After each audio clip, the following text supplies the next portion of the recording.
Well, welcome back to Contemplating Resonance podcast. It's kind of funny. It took me months of thinking about this effort to get episode 1 recorded. And here we are like 4 days later, and I'm recording episode 2, and I have a first guest ever on this newborn podcast that we have here. And with me, I have Marla Taviano. Is that Taviano? Either way, however Taviano? you want to say it. Okay. And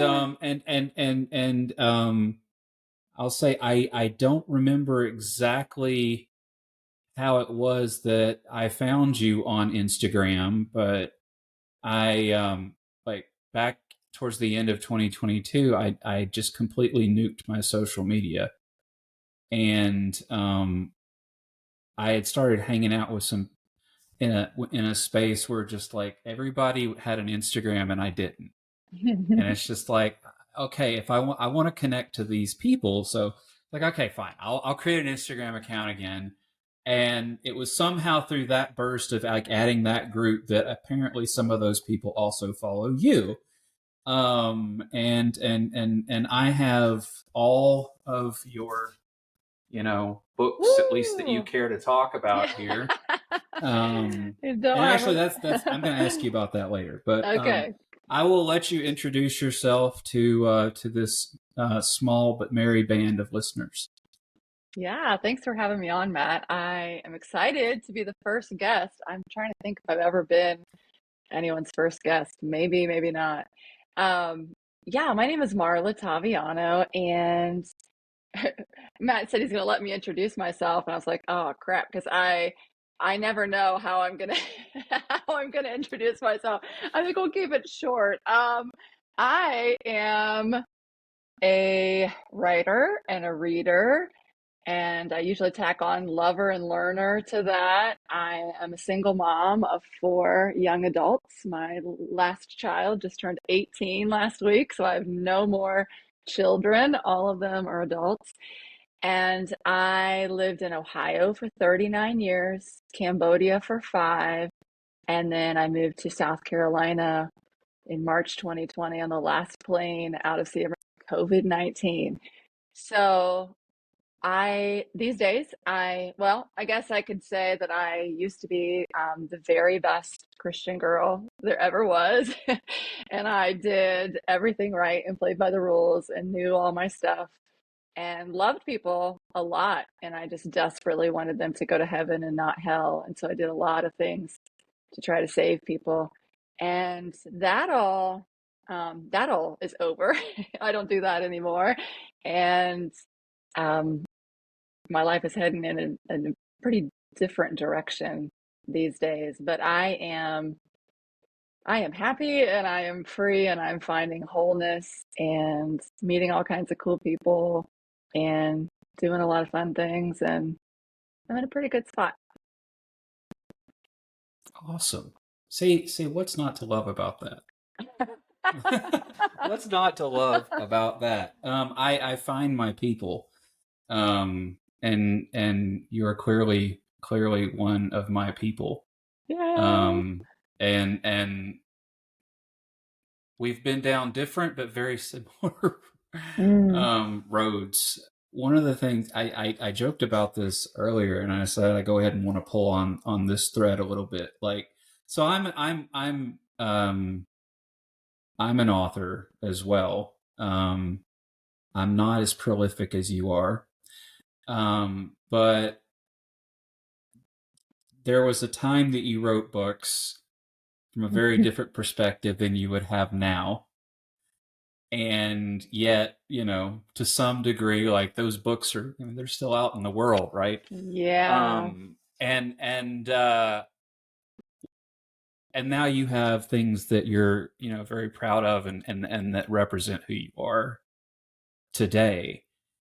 And so it's, what is that like to feel like, okay, there's not only do I have like these two kind of different people that I feel like I've been, but also there's like this whole written representation of that out there. Like I don't even that it's almost horrifying to me. Yeah, it's kind of horrifying to me too. I think there are a couple ways to look at it. It's not really black and white. There have been times when I've just been mortified that those things are out there in actual print and people can still buy them and read them. And now, at the ripe old age of 48, I wrote my first book when I was, well, I think it was published when I was 30, 2006. Yeah, I was 30. Um, and I, now I can honestly say that I am grateful for those books. I'm grateful that I wrote them. I'm grateful that they are in print. For one, they serve as receipts, because when you are an conservative evangelical Christian and then you decide that you no longer want to be that, because you've woken up to the toxicity and the harm that is being caused and all these other things, when you do that, you're going to get, at least I did, a lot of people say, well, you must not have really been a Christian. If you're going to walk away from Mm, that, you must not have really been a mm, Christian. I can hand you four. I have them right here. I usually have them on hand when I do podcast interviews, because inevitably people want to know, what did you do? You wrote these books. Um, I That's a few 100,000 words of proof of how zealous and dedicated to God and Jesus and Christianity I was. And these books specifically are about marriage and motherhood. And the marriage books go even a step farther, where it's, I was committed to complementarianism. I was committed to submitting to your husband. He's your leader. God put him in charge of you, all the blah, blah, blah, blah. That's all right there. I yeah, believed it. I wrote about it. I spoke to women's groups about it. It was deep, deep, deep inside of me. So it was real. All of the things that I believed were real. And so it actually, I feel like, um, gives me credibility. I can't, people don't, they can't come to me and start giving me all these arguments. I'm like, yeah, I wrote a whole book about your arguments. They're right here. I know them forward and backward, and now I yeah, believe something different. And so that's not going to work on me. You can't come to me with your Bible facts. I've read the Bible through like 15, 20 times. I don't know. I've done a million Bible studies. I did daily devotions every day of my life for 40 years. Like, there's just not a whole lot you can say that's going to be convincing to me. That is what I lived and breathed yeah, for so long. And the really cool thing that's happening now is I just read back through From Blushing Bride to Wedded Wife just at the beginning of this year, so like last week, and the end of last year too. But it made me nauseous, like physically nauseous at some points. But I could see myself in there, like the real me. I could see the yeah, threads. I could see that I loved people and I desperately wanted to be good and loving and kind. And I was just misguided. And so I'm able now to go back and learn more about myself and learn how I can help other people. And it's kind of like I'm enough distance from it that I can be like, oh, you sweet little girl. Like, you yeah. poor sweet little girl. Instead of being angry or upset, I just feel a lot of love for her. Like, I feel compassion for her. She was trying so hard. And Absolutely. so yeah, and now I don't know how much I will write about that going forward. It's a delicate balance, like trying to find, I look backwards so that I can go forward, so I can like Mm, piece those things together, but I don't ever want to stay back there. So that's kind of a thing that I'm trying to figure out, but I don't feel stressed about it. It is what it is, and I'm having a lot of fun with it, and it resonates with people. It's really a really, really good way to connect with people wherever they are. If they are also cringing at themselves, if they're still kind of there, if they're trying to get out of that. Um, and a lot of people call me brave. I don't know. Maybe I'm brave for sharing that stuff, but it's out there anyway. So it's kind of better that I just admit that I that I said it and not have people show me, oh, look what Marla said. 10 years ago or 15 years ago. I know. I said it. There it is. I mean, you take ownership of it, and like you're just all I'm doing is proving that I'm a human being and that I Mm, change over time, and that yeah. hey, this was me. This is a snapshot of me at a point in time, and now you're getting a very different snapshot. It's still me. Yeah. But even though sometimes I don't recognize the person that I run into when I read some of the things that I've written. Yeah. Um, and it's not that I feel bad about it. It's just that I'm like trying to get my head into the same space Yeah. Mm-hmm. of, okay, clearly I had a specific set of glasses that I was looking at the world through at Yeah. that time. And I just, it's like I can't even conjure them up to put them on. Right. I feel you. Yeah. And so you're just kind of like, is that still me? Mm. Or like it's weird. Like somewhere in this house there's a box of journals. Mm. How far back do they go? Um some of them go back to, I'd say 2000, 2001 probably Okay. is the oldest stuff that I have. Assuming that I still have what I'm thinking of. It could very well be one of the boxes that I left at my ex-wife's house.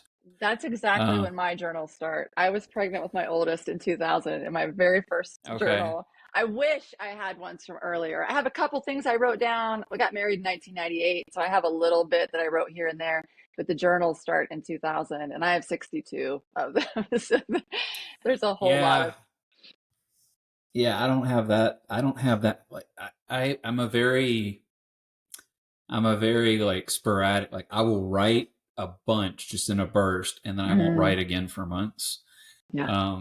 And so you can see that. And I have, you know, probably a few dozen of journals that start, I haven't written it in a while, and now I'm gonna, and Yeah. I'm rationalizing to myself in my journal why I haven't been writing. I'm like, what's wrong with me? But I'm honestly a little bit terrified to read some of the stuff that I wrote, because I do have enough memories of when I hear, I try not to watch a lot of videos of people saying ridiculous things now, Yeah. because they tend to be more triggery than Yeah. anything else. But occasionally I'll see some and I'll be like, that's terrible, but I said shit exactly like that. Hmm. Yep. I said stuff that's exactly as ridiculous as this is. Yeah. And I was like, not just saying it, but I was invested in it. Yeah. Yeah, it's just weird. And so like I'm just barely starting to dabble in personally, processing and writing about some of these things. Um I guess, it was 2016, 20, I think, I point, everything points back to Donald Trump, unfortunately, but Yeah. like We owe him a lot, actually. who doesn't need a good catalyst? Um Yeah. but yeah, it was kind of like, just I didn't need much to push me over at the edge at that point. Yeah. And so there was no way I was staying on the cliff at that point. And Right. you kind of Right. fall off. And yeah, I fell off so hard that, yeah, I was just like, okay, I don't want to even think about or talk about or be in the proximity of religion Yeah. for years. And it I don't know. So it's been more recently that I've started kind of like, okay, as I've gotten back into a different kind of spirituality now, um, things kind of float to the surface. And like a couple years ago, I opened this Google Doc and I just wrote a bunch of things. It's like, I should probably write about this, and I should probably write about this, and that kind of sat and Mm. marinated for a couple of years, and then it kind of turned into what is now this podcast and the writing that I've been doing and that I'm gonna, hopefully continue to do. God, I almost said Lord willing. Like, what is wrong with me? Oh, bless your heart. Yeah. I don't even need the laugh track that comes with this thing. Like, I mean, it's like I caught myself like, Mm. and I'm like, okay, I'm gonna have to confess that sin right now. Yeah, Um, yeah. oh, so I guess one of the things that I want to ask about, because like I can piece it together from poem to poem to poem and reading things on Instagram and everything, but like I guess I don't know that I have in my head like, what's the story of how kind of went off that same cliff, I guess. What was Um, what was that like? okay, well, it's funny how you just said that. You said that you can piece it together from the poems, but you don't have the whole story. So, speaking of writing, I allude to this in Unbelieve, my first book of poetry that came out in 2021. And I say that for 5 or 6 years, I was trying to write the story of my Mm, quote unquote deconstruction. And I couldn't write fast enough because everything was falling apart. Things would change and I would write. And then by the time I wrote something, I was so far removed from that I was like, that doesn't even sound good anymore. Like that's, and so in the past, when I wrote From Blushing Bride to Wedded Wife and those kind of books, I knew exactly what I believed. Nothing was changing, nothing was shifting. Maybe some experiences in my marriage that I was writing about gave me more stories to write, but I had that solid base, that solid mm, foundation of this is what I believe, and I'm going to put my stories into that framework. Well, when what you believe keeps changing and you keep learning new information, you keep unlearning toxic yeah, things, you can't put it in a you can't put it in a framework, in a story, in a thing that makes logical chronological sense. And so I was struggling so bad. And when my ex-husband left unexpectedly in September 2020, like my plan had been, oh, he finally has a job. We're settled back in the States. I'm going to write a book about my deconstruction. Well, then, phew, that all blew up. And people ask me, how did you start writing poems? I don't actually know. Maybe I could look back and find some information that I wrote down, but it largely was a result of I cannot put this in a form that makes sense, includes everything, fills in all the gaps, puts all of it together in a cohesive whole, and isn't 7,000 pages long.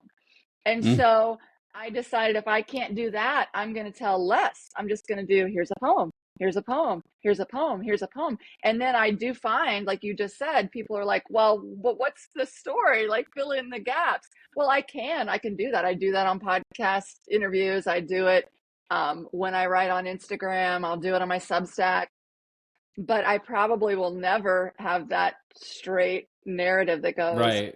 all the way through. But I can say, I mean, I can give a general overview. It started with a book called The Hole in Our Gospel by Richard Stearns. And this, he had this, I forget, World Vision or something he did in Uganda. And he was realizing, like, he kind of woke up to the fact that, wait a minute, if the gospel is just Jesus died on the cross for your sins so you can go to heaven, but here are these AIDS orphans in Uganda dying of starvation, that gospel isn't enough for them. They need Mm, food, they need shelter, they need families, they need a whole lot more than what we have like distilled this gospel message down to, where I used to believe that saving souls was all that mattered. Food was not really important. Like Democrats wanted to feed the poor, that we cared about what really mattered. Well, that just threw everything out of whack for me. Like, wait a minute. So my gospel isn't enough because I'm not feeding people, Mm. helping with their physical needs, whatever. Took a trip to Cambodia in 2010. So this is around 2009, 2010. Then helped friends plant a multi-ethnic church in our city. And I started, for the first time, not the very first time in my life, but had a lot of friends who were Black instead of mostly white, and started waking up Mm. to all these things. Trayvon Martin was killed. One of my Black friends said, "Why aren't my white friends talking about this?" I had no idea who Trayvon Martin was. I Sure. Google it, I find out, and then everything just starts to snowball. I have more gay friends, and I'm like, why? So why are they bad? Like, why is this wrong? I Gay friends who are Christians who are praying, trying to pray the gay away for 30 years every day. And I'm thinking something is messed up here. Like, how Mm. can Yeah. how can this be? Like, this God that we serve is supposed to be able to do anything, but he can't make them not gay so they can go to heaven. What's up with that? And yeah, so by the time 2016 rolled around, I was way ahead on my journey, way pretty far ahead of most of the people I knew and was friends with. But started meeting people that were on that journey, and also meeting people who'd been trying to tell me this all along, like, Mm. who didn't believe things like a literal Bible or literal creation story or all these things that I believed for so many years. So um yeah, 2017 is the last time that I went to church. And I mean, I've been to church a couple times since then, but not like, I don't attend church. Right. Right. And yeah, in 2018, early 2018, my sister and her husband disowned me for being a heretic and refused to see us when we came back to visit the States. So we moved to Cambodia January 2015, came back to visit in the summers of 2016 and 2018. I saw her and her family in 2016, but then in 2018, I didn't see them and haven't seen them since. So 2016 was Mm. the last time. Um, and that was way back before I was an actual heretic. Like, I still believed so much of what I no longer believe. And then it got I'm to a the much more point, advanced heretic now. I am so advanced, like advanced degrees that I've gotten. And I mean, there were times I can remember, and I did write a lot down, so I've got a lot of this recorded, but there were times when I would talk to people and they're like, "So wait, if you're starting to say that you don't believe this is in the Bible, or you don't believe this, or you don't think we need to take this literally, or this, then do you believe like Jesus died? Do you believe he died for our sins? Do you believe this? Do you believe that?" And for a while, I tried to figure that all out, and Mm. I don't really do that anymore. I really don't care. Um, it just doesn't matter Yeah. to me No, you're anymore. right. You're right. I've had the same conversation Yeah. with myself. The absolute same conversation. Yeah. So Um, but now I am, I would, if you want a label, which I know you're not asking me for a label, but if people want a label, I would say probably agnostic, just because I do not know. And that's the word that means I do not know. And I have no desire to go to church. I may at some point. I don't know that. It's kind of like, I mean, people ask me, will you ever date again? Well, my marriage sucked for a lot of the time. And so when I hear people say like how good things could be, I'm like, yeah, I don't really get that. What if I think of a spouse as someone who's like another kid, except not very nice, and there's just a lot. I don't I look at it as taking away my freedom. It's kind of how I feel about church right now. Going to church would be giving up some of my freedom.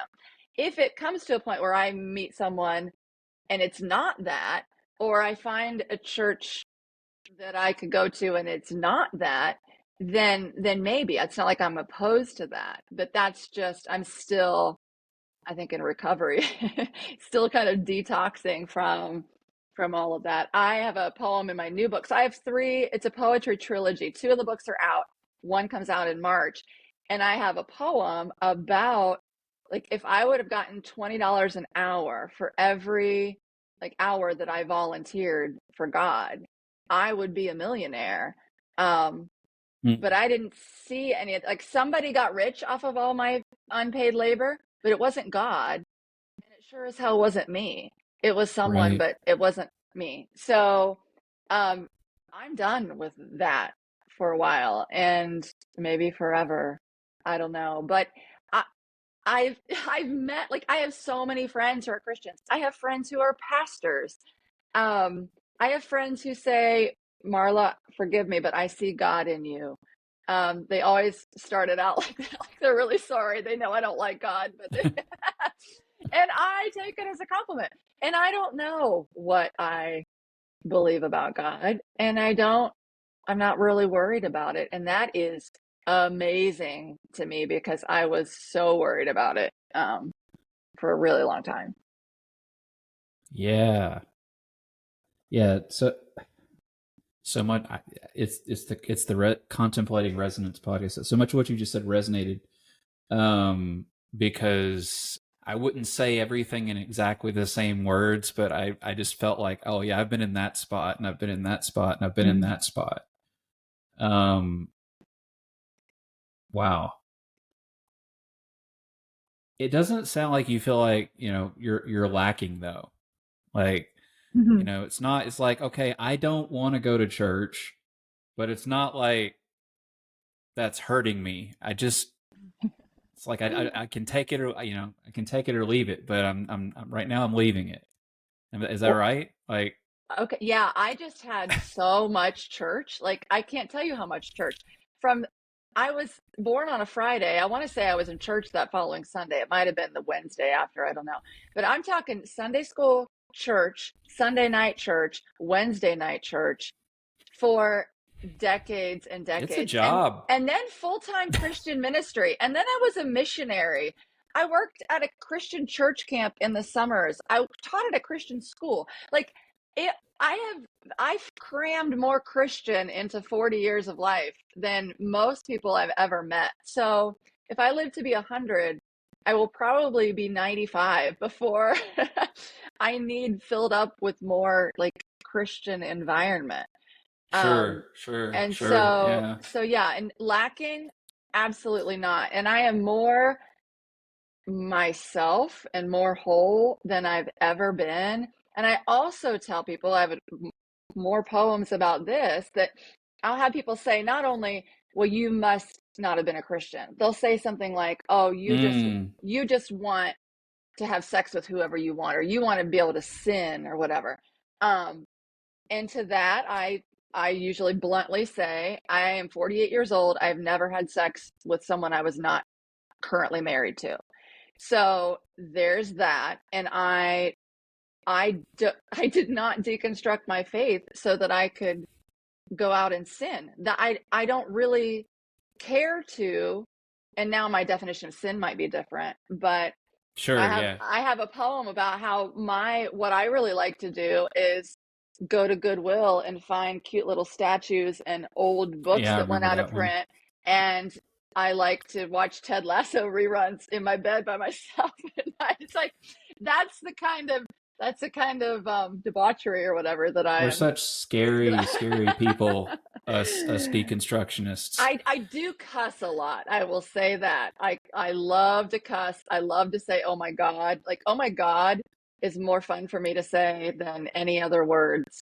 Um, because I thought that was so bad. I was not allowed to say it. I didn't say, "Oh my God," until I was, I don't know, like 45, 40, who knows. But so I say it as many times a day as I can.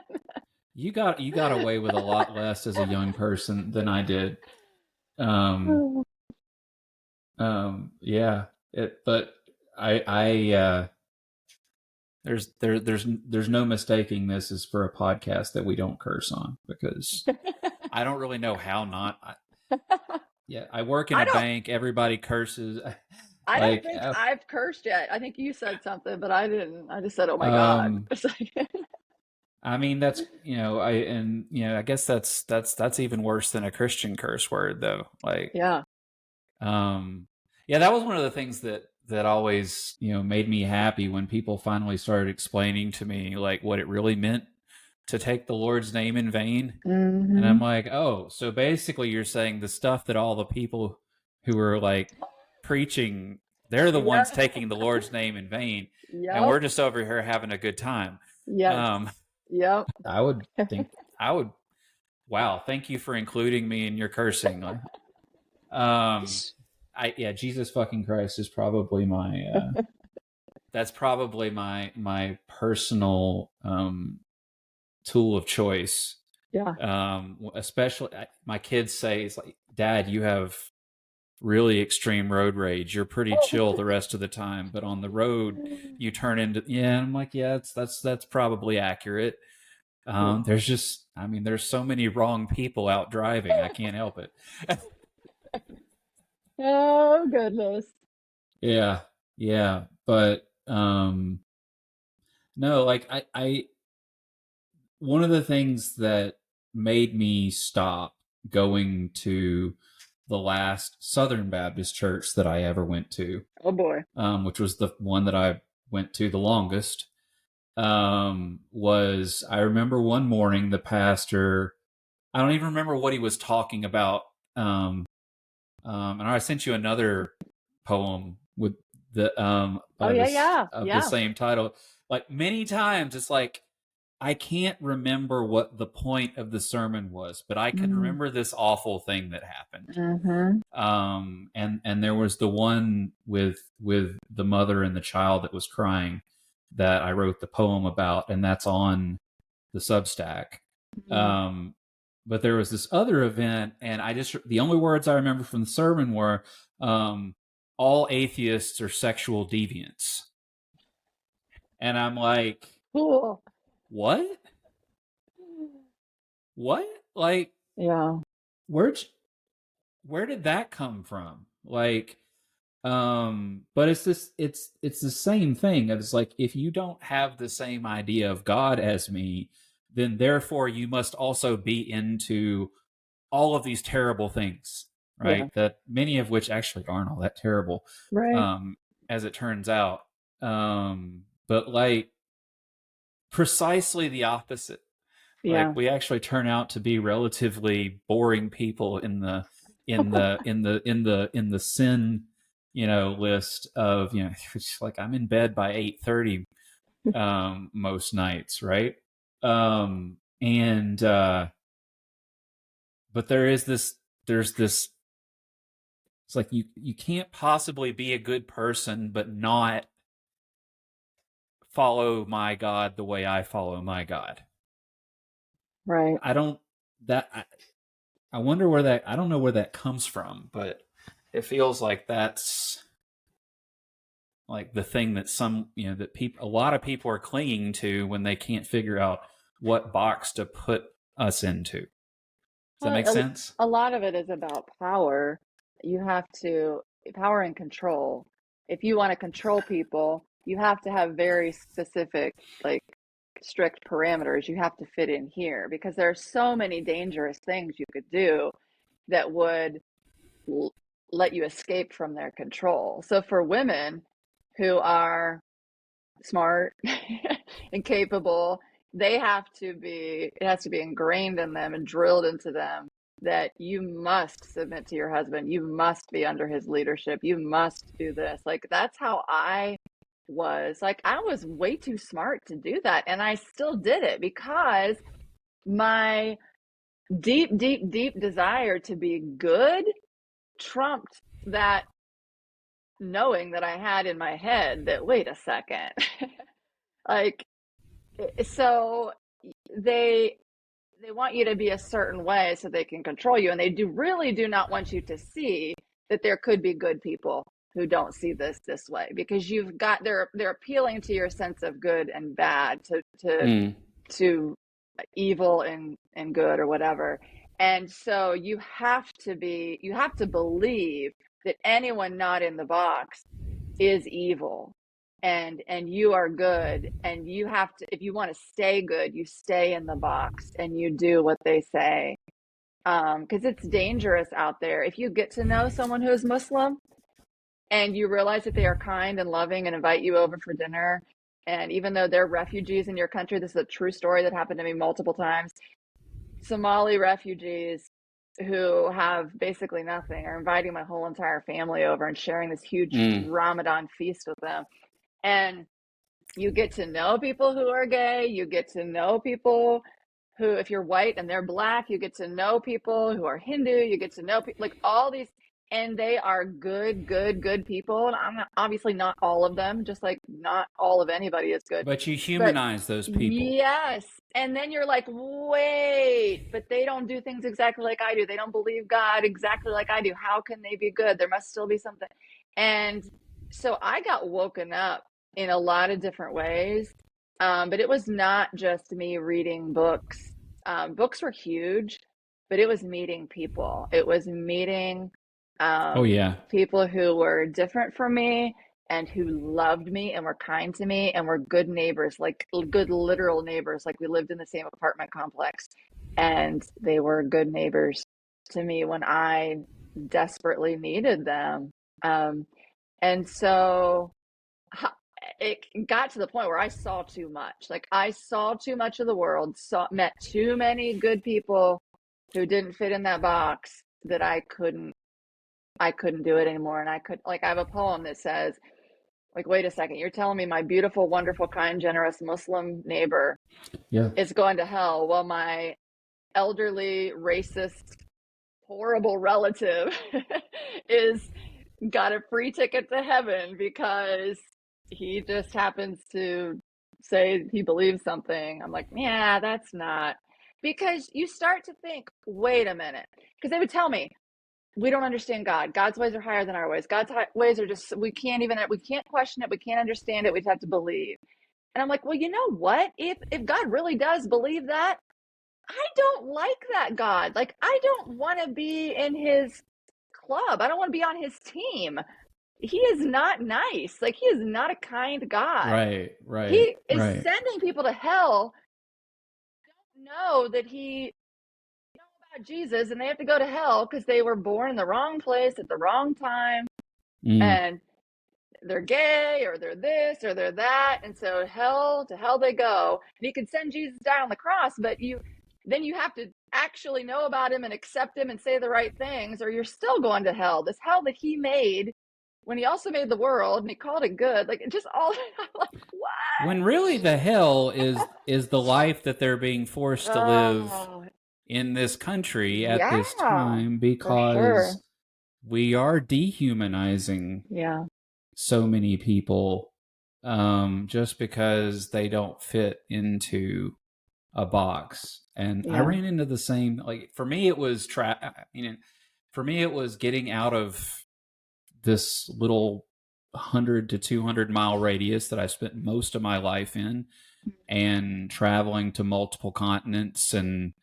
meeting people in all these places that were supposedly lost and yeah, full of, secular evil, blah blah, whatever you want to, it was everything but good. yeah. And yet again, I got out there amongst people. I traveled with some of the same people. None of them were Christians. One was. I have no idea where that person is faith wise these days, but because I haven't talked to them in a while. But most of them were not Christians.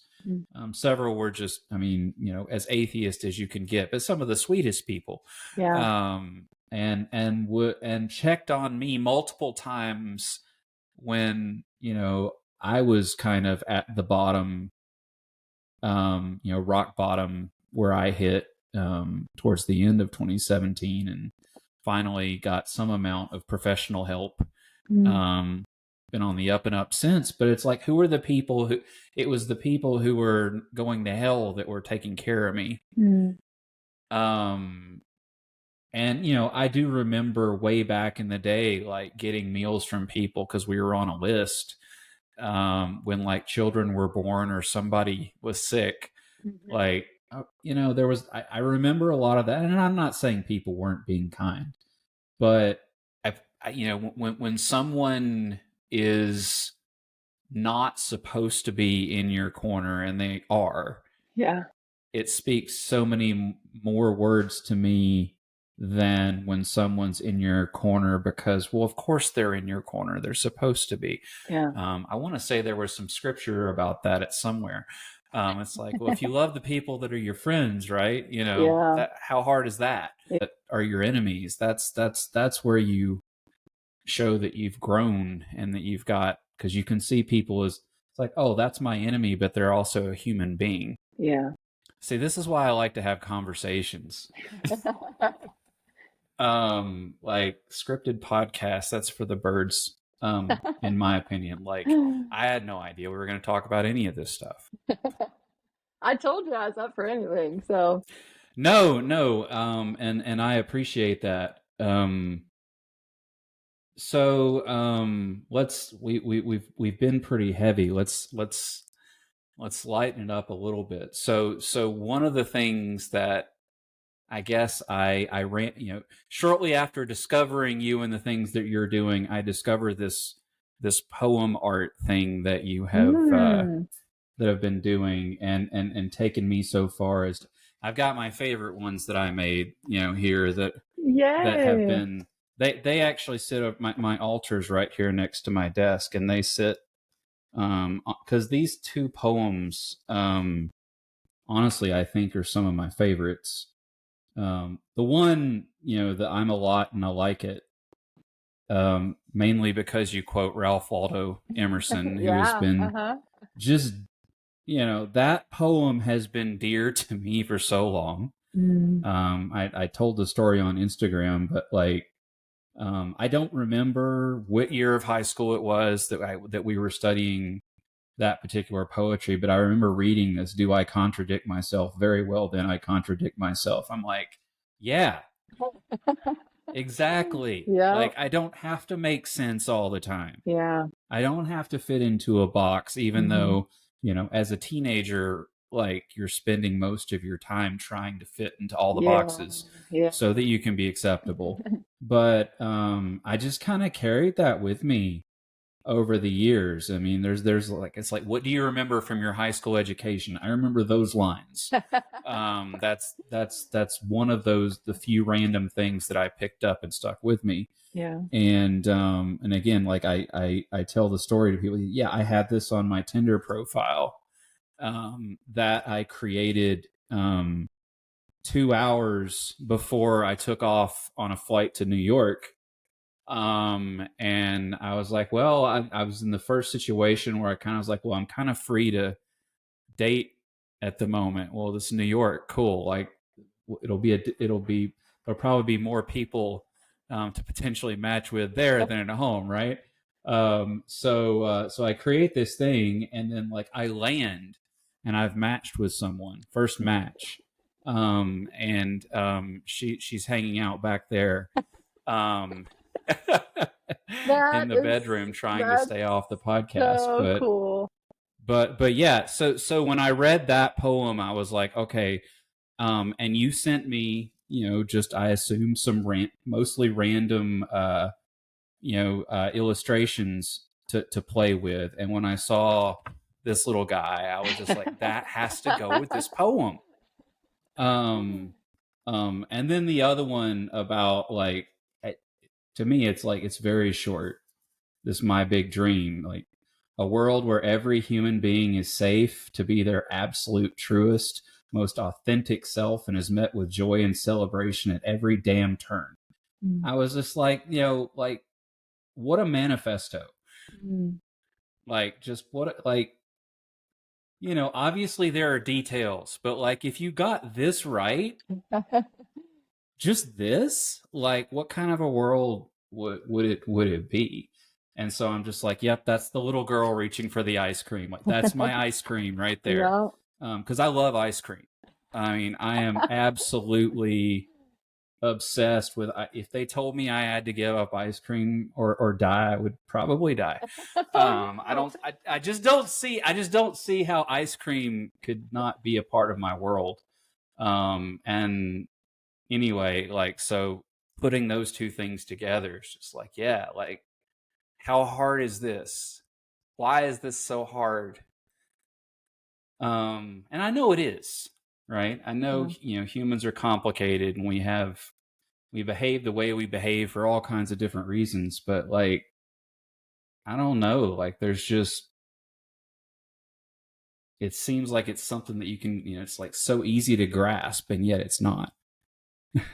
Yeah, I feel that. And the poem art, like it's so wild to me. Again, people ask me, how did this poem art thing start? I I don't know if I remember. I remember doing art with my nieces and nephew at their house. They're our neighbors. And I had, oh, okay, so my book Unbelieve, I self-published it first and I screwed it up and there were like some mess up copies and stuff. And so I had I decided I was going to tear out some of these pages and just make something, like Mm. maybe put them, like take the poem and put it on some kind of colorful paper, decorate something. I'm not an artist in like I don't not the painting kind or the drawing kind. And so I remember thinking that. And then I had I guess I just got the idea. I had a Frog and Toad book, and I love Frog and Toad growing up. I get old books at Goodwill. A lot of the books I'll get are books I remember from my childhood just for nostalgic reasons. And so I just tore out a couple poems and paired them with some Frog and Toad illustrations. And I was like, these are really fun. Like, this really matches. It's a lot of fun to go through the book, find an illustration that seems to match the poem. Like, you're talking about that mouse or whatever that was that reminded you of yourself, and the ice cream Mm. that you love, and just different things stand out to you. And then it turned into this, I don't know, I bought a laminator. I started buying all these kids' books, all these illustrations, doing series like Amelia Bedelia, Beauty and the Beast, Snow Mm-hmm. White, Frog and Toad, Curious George. And now this is part of like who I was back then coming out. As a kid, I loved this kind of stuff. I would cut things out of magazines, make different things. I did it kind of all the way through, and I'd make collages for my boyfriend in high school. I put these words together with stuff. And I've always been drawn to that, to word art. And Yeah. so now when I just this the Please Cut Up My Poems book that you have is that idea came kind of out of nowhere, and I did it quickly, and I am in love with it. And people, like, when you show me your poems and then you told me that story, I'm like, this is what I was made for. And it seems so simple and ridiculous. Like, are you kidding me? There's this silly poem you made and this picture from something, and somebody's putting it together in this way, but it is bigger than that because it means something to you, and it Yeah. means something to me, that my words somehow meant something to you. That poem will not mean what it means to you to anybody else, but it Right. might mean something to them. Like, we are connecting somehow through words. That's like, this is my experience and you're taking them and putting with your experience.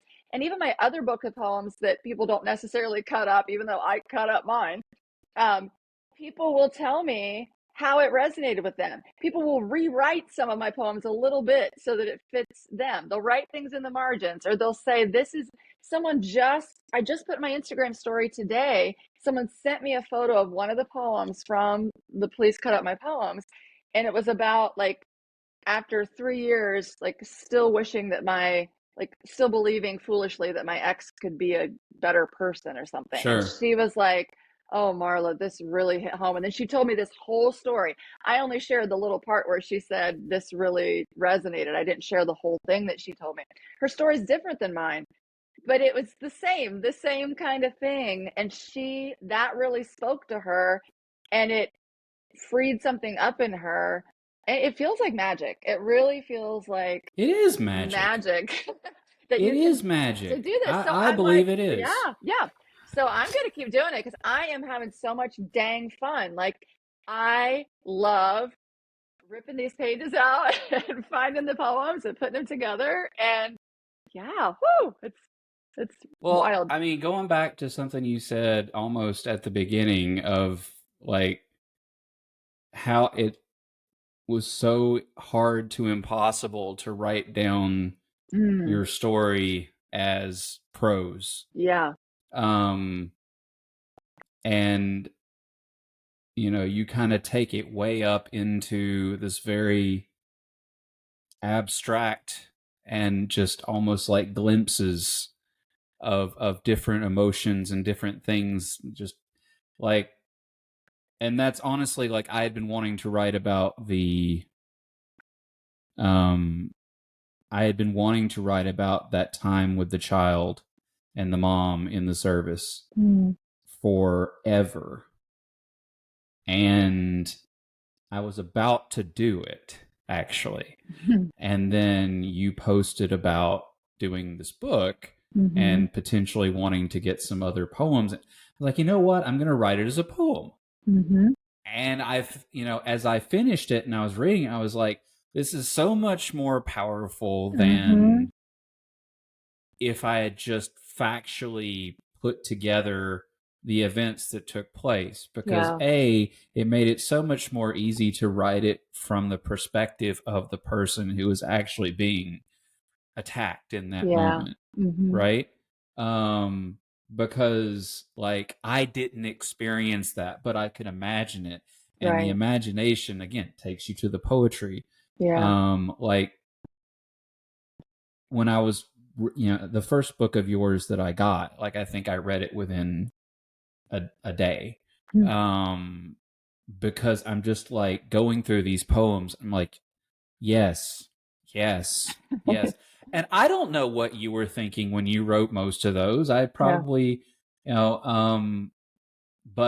I saw a common experience or a Mm-hmm. common feeling or a common, like, just like I can picture myself in that thing, Mm-hmm. in Yeah. that event that you're describing, or that feeling that you're describing, or that thing that happened and how you're responding to it. I'm like, yeah, that's how I responded to something very similar. Mm-hmm. And I think it's hard to tell that as just a list of things that Yeah. happened. Here's what happened. Here's the account.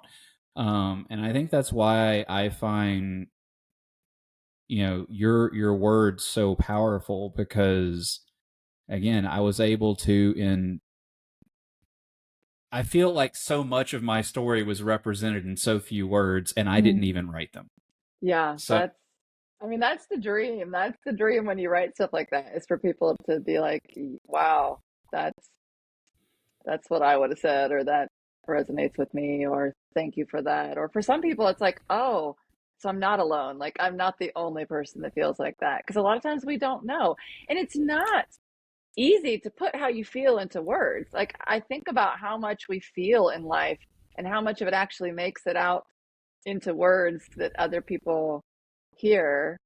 Um, and so to read something, you're like, oh my gosh, I felt that exact same way. Like, ever since my divorce, when I read things about people whose ex-husbands cheated on them or different things, I'm like, that's how I felt. This, and mm, so you can, it, it's just really, yeah, it's really healing and really helpful. I mean, for me, the writer, and for me, the reader, to have that connection. And I know, like, I don't, one thing I've realized as a writer, and so I'm on Instagram. I have a White Girl Learning account that I read and review books by Black, Indigenous, other authors of color, and I feel this pull to share people's books, share their words, and share what resonated with me, because as a writer, you have no idea how any of your words landed with someone unless that person tells you.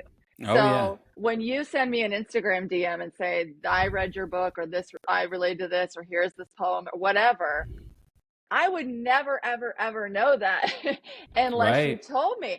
I wish I could know everything that everyone feels, that everyone read. I have no idea what percentage I'll ever know. That's why every single time I get some kind of message or email or comment, or someone posts something, it means so much to me, because I don't take that for granted. Like, I know how many books I have read that I've never told the author how I felt, or they have never seen all of the notes I wrote in their book. I got to meet someone in October. her name is Tamise, and she wrote this really great book called Unleavened Faith, or Faith Unleavened, I think it is.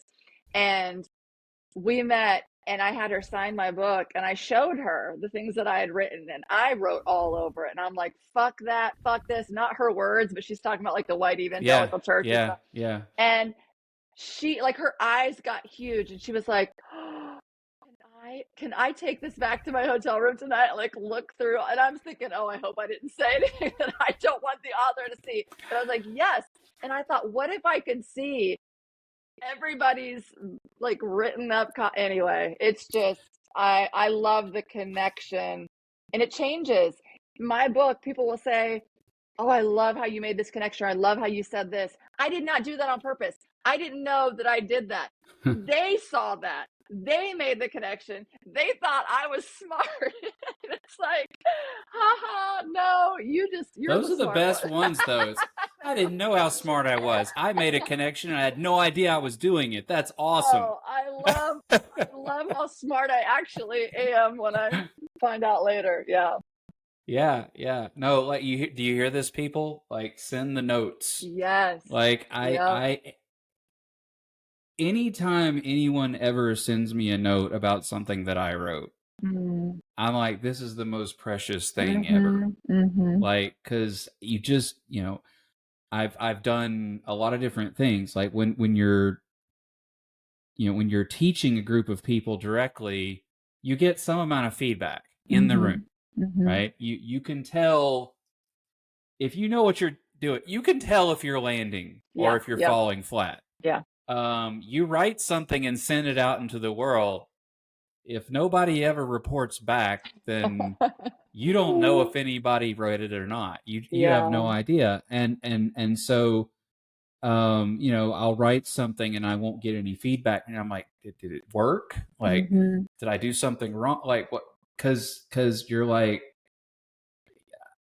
to me, like, the interaction of the words, like sharing ideas and evolving and bouncing off of each, like, to me, that's the part that I love. Yeah, me too. But the part that's so hard to get going in this world, Yeah.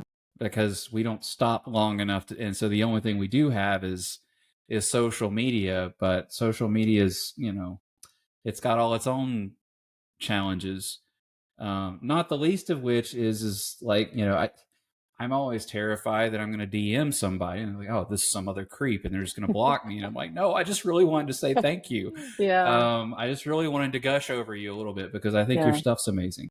But there are enough, people out there who are not, don't have the best of intentions. They're just Right. like, but yeah, like I'm so happy when people just ignore that and say, hey, I wanted to let you know that, I got a note on my Substack from someone a couple of weeks ago that said, oh, I've followed your career since like 2018 or something. And I'm like, what, Whoa. really?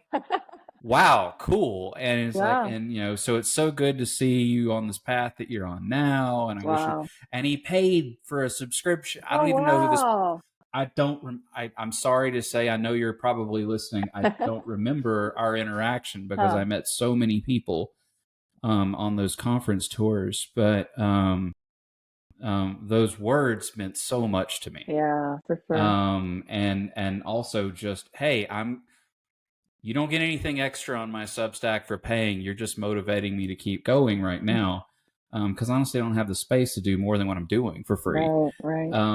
But hey, I'll let people give me money if they want to show their appreciation. I Because love money. every little bit helps. Yeah. I have to play capitalism like everyone else. Yeah.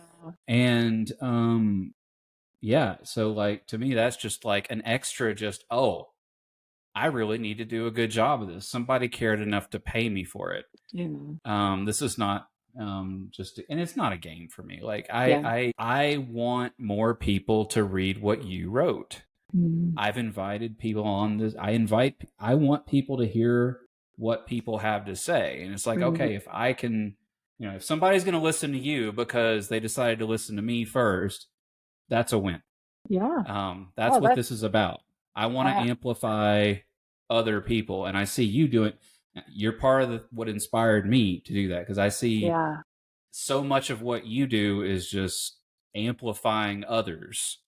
Um, and I've run into ideas and people and accounts that I didn't know existed, just because all you do is highlight amazing people doing amazing things that people should be paying attention to. And I'm just like, cool. Like, Yeah. she seems to be having a lot of fun doing this. She's learning all this stuff. She gets to Mm-hmm. talk to all these interesting people. She gets Mm-hmm. to help people. Like, I want to do some of that. That sounds awesome. Yeah, and So that's thank you. well, thank you for saying that because that is my dream. Like that's what I love to do. And I think back when you're talking about am I lacking now or any of that, and I didn't have that freedom. I had to be really careful. Like I have to make sure they believe what I believe. I have to make sure this book is Right. this. I have to make sure this and make Are sure they that and quoting make from sure the that. right translation of the And Bible? now it's like the hell cares? Can this person, are they a good writer? Do they love people? Are they fun? Like, are they, it's just, yeah. So it changes everything. And I always point it back to Rachel Held Evans, who Mm. was like, will always be a hero to me. And the one, I mean, there are for a million reasons. Like, I don't know if I would have deconstructed when I did or if or any of that without her and her influence. But the biggest thing she did is she used her platform to amplify other people, and specifically people that were marginalized, Black authors, Indigenous authors, other authors of color. And I always said to myself, like, I hope someday I can write books that sell a whole bunch of copies so that I can then do that same thing too. Well, I'm glad I decided not to wait until I had books that sold a lot of copies. I still don't have books yet that sold a lot of copies, and I'm still able to do it like as I went. It's never, you can have 50 people follow you on Instagram and you can amplify other people. You can tell Yeah. your friends, you can do whatever. You don't need I didn't need a Rachel Held Evans size platform to start doing that. And the opportunities just fall in my lap. And you said that I seem to be happy doing this. It is like the greatest joy of my life. Like Mm. and I don't have to do shit that's not fun for me anymore. Like I don't have to serve in the church nursery or do like things I don't want to do. I can amplify Black authors and give away poem art. Like that's what I can do, and I love it. And yeah, it's I magic. mean, it's good to be happy, right? Like, Yeah. I hate to say, it's like, oh yeah, you joy in Jesus, and it's like, I was so miserable as a Christian. I Jesus was was so no fun. miserable all the time. All the time, I was like, just beating myself up. And Yep, like, yep, I yep. was talking to my therapist today, and like she basically named, it's like, look, what you're dealing with is shame, Yeah, just mounds and mounds of unresolved shame. yeah. And I was just like, yeah, like, but when people can no longer hold that over you, Mm-hmm. and you can just do what feels right. Mm-hmm. No, you don't run out and start, like, having sex with everybody on every, that you find, and doing all the drugs that you can find, Yeah, because you don't really want to do that. Like, you want to just go yeah, be happy, and make help other people be happy. yeah. And like, the only reason I find that we get, angry and possessive and is because we've created all this false scarcity in the world, Mm-hmm. of it's like, no, really, we have enough in abundance. Mm-hmm. We just hoard it. Yeah, And if we just kind of, if everybody had what they needed, I think everybody would also probably chill out and be a lot more yeah, loving and happy, and generous and everything else, because you're not having to make sure that you survive. yeah. Um, and I think that's part of it, is like, just, okay, well, I'm talking about physical resources, but also, like, there's the spiritual shame of, it's like, oh, well, when you're no longer worried that someone's going to shame you for doing what you know is right, it makes it a whole lot easier and fun to do. Yeah, for sure. And you're just kind of like leaning into that. Yeah. And what, to your point about the resources, it's like there's so many people in this country, in this world, that don't have what they need. And then you've got people who do have what they need, but you've got politicians telling them that these people over here are coming to take all of their things. So they've got to protect it with guns and laws and all of this. So it is that scarcity thing where people who actually don't have what they need, the people who do have what they need, but they're terrified that they won't have it, when let's just give everyone what they need. Let's make sure everybody can eat. Let's make sure everybody has a place to live. Let's make sure that everyone has health care. Let's make sure that when you have cancer, you're not going to die because you don't have health insurance. Like all of those things. And then, yeah, it's a When you're whole free to survive, you tend to also thrive. yeah, yeah, Is what I see. It's like it's like yeah. when you're no longer worried about your basic necessities, when you've Mm-hmm. got, I mean, was it that silly the pyramid, Maslow's hierarchy of needs, Oh yeah, like, yeah. Mm-hmm. right? Like, yeah, we're trying to get people to play up here in the top of the pyramid, but we're disallowing the bottom, Yeah, saying, oh, well, you also have to work to get that, but you need to be up here all the time. right. And it's like, no, actually, we're having a hard enough time getting the bottom of the pyramid in place. And so how do Yeah, you expect anybody to do all these things that you want them to? You should go work harder. It's like, I don't have anything to eat. I don't have the energy to work harder, yeah, right? yeah. And I'm getting sick. Mm-hmm. But I can't pay to get better because I can't work to Right, pay because I'm right. sick, Mm, right? yeah, yeah. Yeah. So like, yeah, it's, liberation. You get free of the need to survive. You get free of shame. You get free of all these things. And all of a sudden it's like, you don't turn into a lazy person that's doing, you actually go out and do things because you feel good and you're Yeah, happy. yeah, So like it's the narrative is just wrong. yeah, yeah. But yeah, to your point, like you don't have to have the following of a Rachel Held Evans. You can have 50 people. It's like, well, if you've got 1,000,000 people with 50 people, you've got, you can cover a lot of ground. And so, yeah, just talk, say what you think, and amplify the people that you think are doing good things. And you never know, the algorithm's weird. Like, you never know when your post is going to show up. You could Yeah, be the person that helps somebody find somebody. it's I true. mean, I tell people all the time, you've helped me find people. Other people have Hmm. helped me find you. Other people, I seldom end up finding the most awesome people because I was looking for them. Is because somebody else found them first and Yeah, said, "Hey, here's this person doing yeah. something awesome. You should know them." Hmm. So yeah, do that, people. Yeah. It's that's how this whole thing works. Hmm. Unfortunately, like, if you Yeah. don't share, then Hmm. you know you don't get seen. Yeah. I don't think anybody ever sees me on Threads. um, That's a I tough try one. Yeah. I've tried to post incendiary things, and I just can't get it. Like, I can't get any response. Like, I think the algorithm has decided that I'm going to just have Do to delete that account and recreate it. do you comment a lot on other people's stuff? I haven't spent a lot of time trying to I figure do that out. some. Like, I have Yeah, a hard time getting motivated because I get yeah, nothing out of it. I yeah, don't get yeah, a ton of feedback out of the other platforms, but I get yeah. some. So, yeah, like, I want it to work because between that and notes, they're like the only two places that I feel like I can write some sentences that people might actually read, because Instagram, they're going to look at the picture.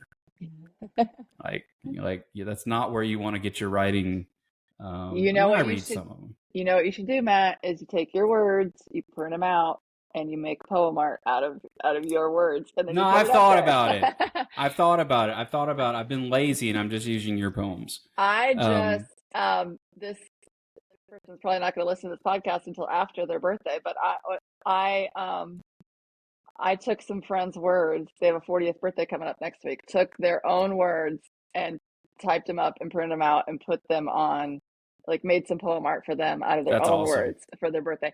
And then I started getting all these ideas of all these people I want to do it for. And I was like, oh my gosh, I do not have the time. I have so many books I want to write. I have so much art I want to make. I have so many things I want to do. And now I'm going to make poem art out of all my friends' poems. Well, I might still do it for their birthdays or whatever, but Look, I have the same yeah. problems. If I even try to do all the things that I want to do, I need about 9 more lives to do it in, because I'm just Yeah. like, I want to create that. I want to create that. Yeah. And I want to create things that I don't even know how to create yet. Yeah. Just because it seems like it would be cool to create something like that. Like Yeah. I like making stuff. Me too. And it's been later in life that I've picked up the crafty. It's like all the stuff that I watched my wife do when I was in my 20s. Now I'm doing in my 40s. So who knows, like Cool. how this, but I have a lot of fun. I color now. Yeah. I love to color. That's Like, it's one of the awesome. most therapeutic Yeah. activities. I had no idea how calming coloring was when I was a child, Yeah. but now I know as an adult, it's like, yeah, that's why it calms you Mm-hmm. down. Mm-hmm. It's good stuff. It's grounding. Yeah. Well, anyway, I think we have gone well over an hour, Oops. and I'm okay with that because I have not been bored yet. And I'm hoping that there are still people listening at this point in the recording, because Yeah. I do want to thank you for coming. Can you point out the places that people can find you, since the whole purpose of me bringing you here was to help people find you? Yeah, I am Marla Taviano on Instagram, on Threads. I have White Girl Learning on Instagram too.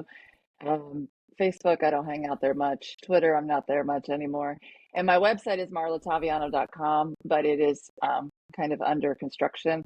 Mm, My ex-husband was the web designer. So when he left, that kind of imploded and I lost marlataviano.com. A friend got me it's me marla.com and tried to help me do some things. And then marlataviano.com came back up for sale and I got it for $50. So I got to figure out how to move that over and do all that. But I would say Instagram is the place I hang out the most. Oh, my Substack is marlataviano.substack.com. I do a free poem every Thursday, and then I have a paid portion that's Monday and Thursday.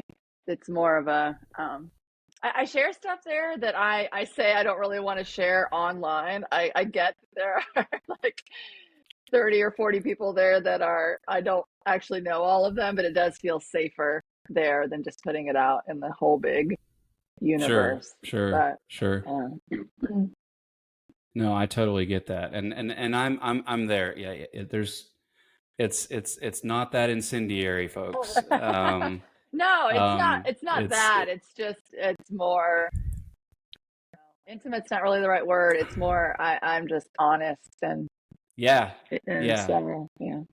yeah. And I actually love reading those.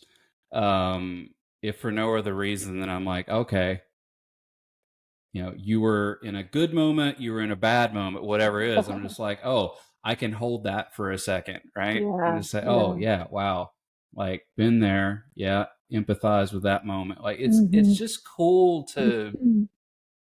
it's cool to share things with people that you don't actually ever share physical space with. Mm-hmm. And it's like you're not a part, and so you don't ever get glimpses like that really Yeah, into most lives online are very they're shaped in a certain yeah, way. we yeah, we put what we want to see. And yeah. so of course I'm the classic overshare. I probably put stuff that I wish people didn't see. Oh, I do But that. I do that too. yeah, but yeah, it's it to me, the less polished and the more real someone is online, Mm, that's who I'm gravitating toward. And I'm yeah, like, oh, somebody who's not got it all together and they want to yeah, say words about things that interest me, cool. yeah. It's really free. Awesome. It's really freeing not to have it all together too, because it's really hard to keep it all together. It really is. You were talking about writing your 7,000 word or 7,000 page essay Yeah, on all, the complete, theory of all of my beliefs of yeah, everything that yeah, exists now versus what. I was like, I'm gonna write that down too, like a couple years ago. And yeah, that really never got off the ground either, because like, No. okay, you get a few seconds into it and it falls apart Yeah, because you God. find something else. But anyway, we could go on, but Yeah, okay, we're gonna we stop. Yep. maybe we'll have another episode one day. But cool. Thank you so much for coming on, and thank you for being guest number one on this young podcast. If we make it to 100, we'll definitely have you back for episode 100, because if we make it to 100, I'll be impressed. We'll need to commemorate that. Maybe you should have me on at 50. Okay. We'll see. I'm just kidding. 100. You got this, Matt. 100. All right. Yeah. You heard it here first. Marvel will be back when we do in fact have episode 100 of Contemplating Resonance. However many years it takes, I will be here. Awesome. Well, with that, I'm going to say good night from where we're sitting right now, and we will see you next time. Good night.